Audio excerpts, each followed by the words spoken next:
Okay guys, I am sorry I got sick yesterday during fourth period, so I had to leave, but I wanted to go ahead and make sure that I did a video on the homework from Monday the 17th.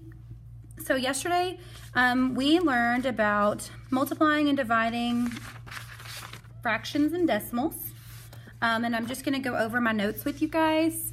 These are my notes from fifth period, so everybody's should look pretty similar. We have the dividend is the number that is inside your house, or the first number that comes up in your division problem. It's a number that's being divided.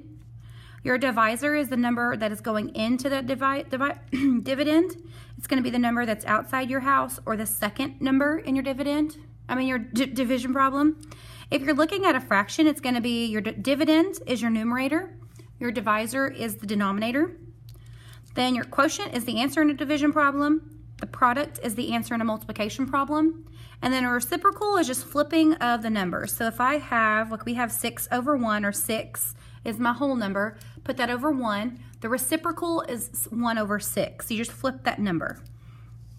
Okay, for multiplication of fractions, you just multiply straight across. So we have 2/3 times 4/5. So you just multiply 2 times 4 and you get 8. 3 times 5 is 15. And then if you could reduce that or simplify it, you would just simplify it to make it as small as you can get it.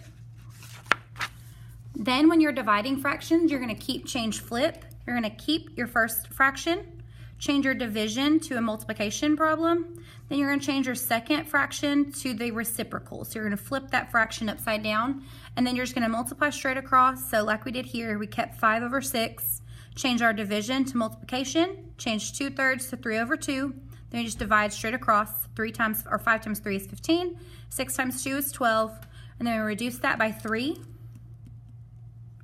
15 times 3 is 5, 12 times 3, or divided by 3 is 4, and then if you wanted to simplify that into a mixed number, it's 1 1/4. Just a little important note that I did put on here that's important information. When you multiply a number by an improper fraction, where the bigger number is on the top, your answer is going to be larger. So for example, we have 1/3 is our original number, times our improper fraction, where the bigger number is on the top, so 4 over 2. When you multiply that, 1 times 4 is 4, 3 times 2 is 6. Simplify it to 2/3. 2/3 is larger than 1/3. The second little tidbit is when you multiply a fraction or a number by a fraction where the bigger number is on the bottom, the answer will be smaller than the original number. Our original number is 1/2. We multiplied by a regular fraction of 1 over 2, where the bigger number is on the bottom, and you get 1 over 4. And if I have 1 out of 4 pieces, it is smaller than if I had only 1 out of 2 pieces.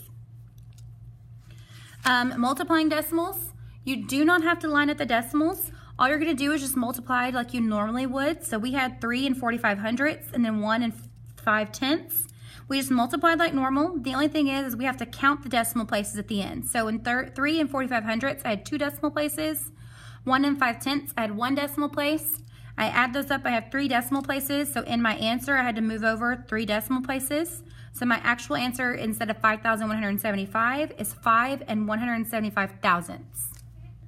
And then dividing decimals is where it kind of got a little tricky. If you have a decimal in the divisor, you have to move it over until that's a whole number. So we had 5/10ths, we changed that to 5. And then you have to move the decimal the same number of places inside that you do outside. So this changed from 6 and 85/100ths to 68 and 5/10ths.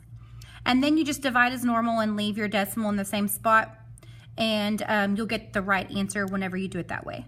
I know that's a lot of information to kind of squeeze into one day, but there is a copy of some of the notes partly filled in on Canvas. But let's go ahead and do the homework for 917. This first one is 1/4 of 12 bottles of water. So what you're going to do is you're going to multiply 1/4 times 12. If I change that to a fraction, that's 12 over 1. Then you just multiply straight across and simplify. Then here, you're just multiplying numerator times the numerator, denominator times the denominator, and then you're going to simplify there. And then here, we've got 4/3 divided by 5/3. You're going to keep the first number, change the division to multiplication, then flip the second number to 3 over 5. So you should get 4 over 3 times 3 over 5. multiply straight across, and simplify. And then on number 4 or number 8, depending on how it was formatted, because it's kind of crazy, it says, give me the reciprocal of the following rational numbers. So if 9 is my first number, I have 9, and I change that to a fraction, which is 9 over 1, because if I divide that, 1 goes into 9 times, so it's the same thing. I just need to flip that to 1 over 9. And you're going to do the same thing for all the rest of those fractions. So that is the homework for Monday, September 17th. Give me just a few minutes and I will get the homework ready from tonight for September 18th. Have a great evening, guys. I'll see you tomorrow.